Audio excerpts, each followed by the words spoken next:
তারেক রহমান, তার নামটি উচ্চারণ করতে হলে উজু করে করবেন।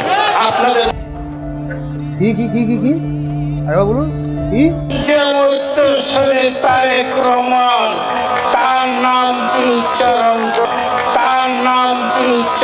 করতে হলে উজু করে করবেন। আপনাদের নিজে মাঠ পাশে লাগা, ভালো করে লাগা। অবশ্যই যারা বিএনপি করে চেষ্টা করতে হবে। আমরা বলি কি জানেন, তোমরা নয় বরং শহীদ জিয়ার দল বললেই ব্যস্ত যেতে পারে। গহগা নিজে মাঠ পাশে লাগা, ভালো করে লাগা। যার নাম উচ্চারণ করলে মুখটা পবিত্র হয়ে যায়। যদি জিয়া রহমানের নাম নিলে প্রতিদিন ব্যস্ত নিশ্চিত, আমি বিশ্বাস করি গ্রহণ করলে কখন